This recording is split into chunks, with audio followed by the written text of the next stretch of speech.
Magandang araw mga ka-tracker, welcome sa ating YouTube channel.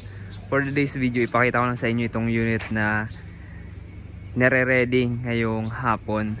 So ito po ay Isuzu Elf NKR closed band body, Japan surplus, fully reconditioned. Silipin po natin para magkaroon kayo ng idea sa ganitong unit.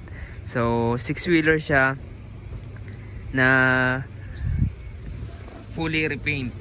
Yung pintura kulay puti, ayan.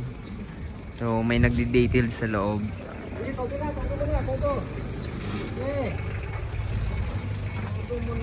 Brand new mga gulong niya, 7.0 R16, ayan, 5 stud. Yung suspension nito naka-lip spring suspension, harap likod. Yung capacity niya is 4,200, net capacity naman na 2,100. Ayan. So dito tayo sa body. May haba ang body na 14 feet. Ayan, 14 feet.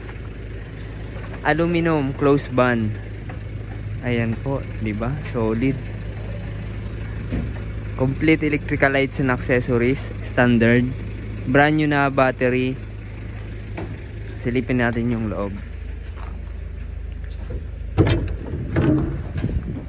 So ito yung loob niya.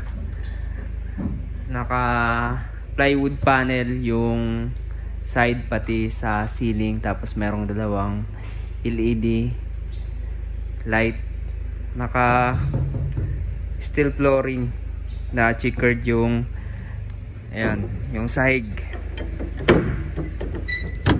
Gawa to dito sa amin, kaming gumawa nitong body. Ayan. Dito sa ilalim, nandito nakapesto yung reserbang gulong. Tapos all steel pala tong body na to.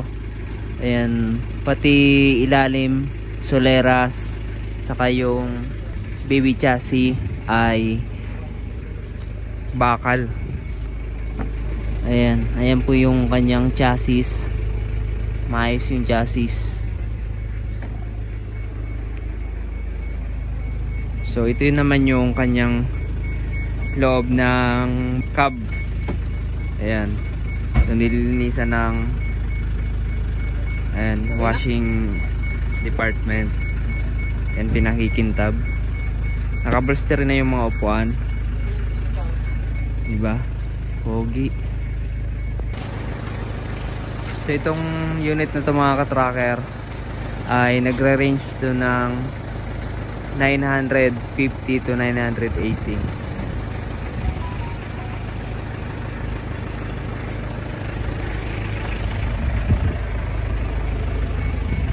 Ganitong unit, kaya ayan, para magkaroon kayo ng idea. So dito ko na lang tatapusin ng video na to. Maraming salamat sa panonood. Kung nagustuhan nyo, paki-like, share, at kung hindi pa kayo nakaka-subscribe, mag-subscribe na kayo. Maraming salamat. God bless. Bye bye.